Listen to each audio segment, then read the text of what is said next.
शेतकरी मित्रांनो नमस्कार. मी Ravindra Bhusal, Sai Agro and consultancy services या यूट्यूब चॅनलवरती आपणा सर्वांचे सहर्ष स्वागत करतो. तर शेतकरी मित्रांनो, गेल्या 4 ते 5 दिवसापासून सलग सारखा संततधार पाऊस चालू आहे.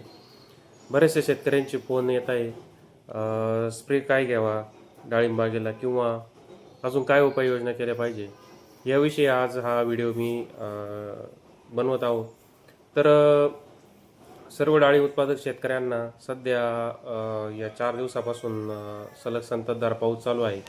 स्प्रे घेता येऊ नाही राहिलेला. दुसरी गोष्ट, काही भागामध्ये पाणी साचलेलं आहे.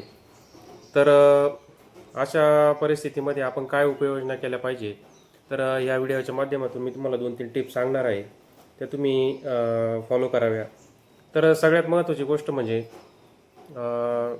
पावसाळी वातावरणामध्ये आपल्या झाडावर दव जास्त वेळ राहतं, पाणी जास्त वेळ राहतं. दुसरी गोष्ट, अशा परिस्थितीमध्ये आपल्याला स्प्रे घेणं शक्य होत नाही, किंवा जरी घेतला स्प्रे तरी तो धुवून जाण्याचे चान्सेस मोठ्या प्रमाणात असतात. तर अशा वेळी मी तुम्हाला एक फॉर्म्युला सांगतो, तो अवश्य करा. एकरी 8 किलो कॉपर डस्ट घ्यायची आहे. त्यामध्ये कॉपर डस्ट ही 4% घ्यायची आहे. दुसरी गोष्ट, त्यामध्ये सल्फर घ्यायची 90%.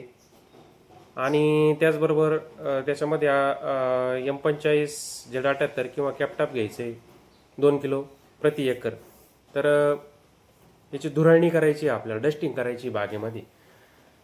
आणि धुराळणी करत असताना थोडी बुरबुर पाऊस जरी चालू असला तरी काही अडचण येत नाही. फक्त एक महत्त्वाची काळजी अशी घ्यायची की ज्या बागा आता कलरमध्ये जाऊ राहिलेल्या आहे, त्यांनी थोडंसं कॉपर डस्टचं प्रमाण कमी घेतलं तरी चालेल. म्हणजे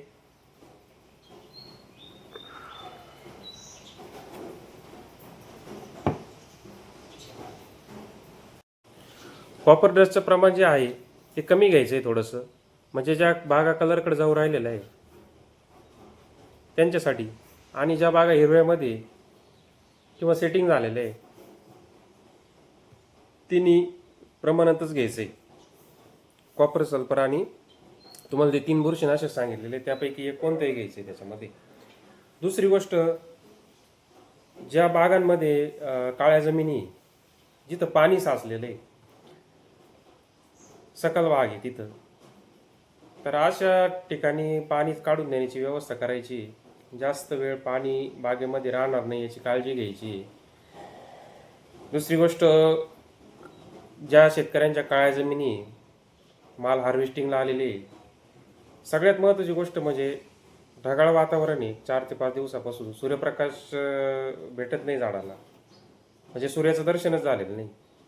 अशा अवस्थेमध्ये शेतकऱ्यांनी मुळीची काळजी घ्यायची. मुळी चॉकअप नाही झाली पाहिजे.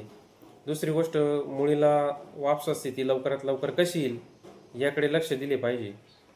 त्यामध्ये मी तुम्हाला एक ट्रिक सांगतो. सुपर फॉस्फेट पावडर घ्यायची, ती बेडवरती मारायची, म्हणजे लवकरात लवकर वापसा परिस्थिती तयार होईल. दुसरी गोष्ट, पाऊस उघडल्यानंतर साई ॲग्रो कंपनीचं जे सॉईल गोल्ड लिक्विड आहे त्याची ड्रिंचिंग करायची. तुम्हाला एकरी 5 लिटर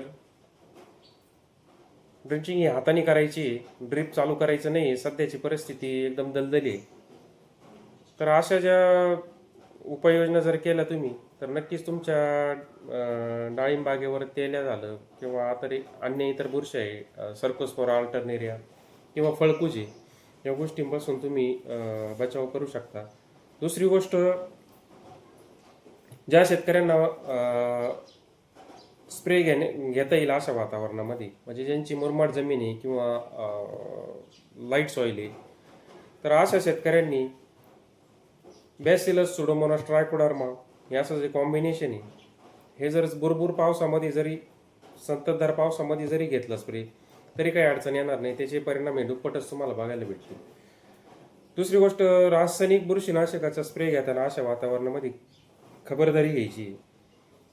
झाडावरती ओलावा राहतोय, पाणी, अशा वेळेस तुम्ही जर बुरशीनाशक किंवा एखादं कीटकनाशक मारण्यासाठी जात आहे तर तिथं थोडंसं विचारपूर्वक काळजी करून थोडंसं थांबून घ्यायचं आहे. कारण की झाडावर दव असताना कुठलंही बुरशीनाशक मारायचं नाही. पाणी असताना कुठलंही बुरशीनाशकचा स्प्रे घ्यायचा नाही. स्कॉर्चिंग येण्याचे चान्सेस अशा वातावरणामध्ये भरपूर असतात. ज्यावेळेस पूर्ण झाडी सुकलेलं असेल, पाणी निथळून गेलेलं असेल, अशा वेळेस तुम्हाला बुरशीनाशकची फवारणी घ्यायची. पण यामध्ये तुम्हाला मी जे बॅक्टेरियाचं जे 3 कॉम्बिनेशन सांगितलेले, ट्रायकोडर्मा, सुडोमोनास आणि बॅसिलस, हे तुम्ही एका लिटरला 5 ml जर घेतलं, त्यामध्ये तुम्ही गूळ घ्यायचा आहे 5 ग्रॅम, आंबट ताक घ्यायचं आहे 5 ml. 24 ते 48 तास जर भिजवलं चांगलं आहे मिश्रण आणि त्याची जर भरपूर पावसात जर फवारणी घेतली जमिनीवर, झाडावर, तर त्याचे तुम्हाला दुप्पट परिणाम मिळू शकतात. चांगल्या प्रकारच्या बुरशा कंट्रोल करण्यासाठी जसं तेल्या झालं, अल्टरनेरिया झालं, फळकूस झालं, सर्कोस्पोरा झालं, या बुरशींना नक्कीच चांगल्या प्रकारे कंट्रोल मिळेल. ठीक आहे. सर्व शेतकऱ्यांना नम्र विनंती की आपण आपल्या डाळिंब बागेची काळजी घ्यावी. धन्यवाद.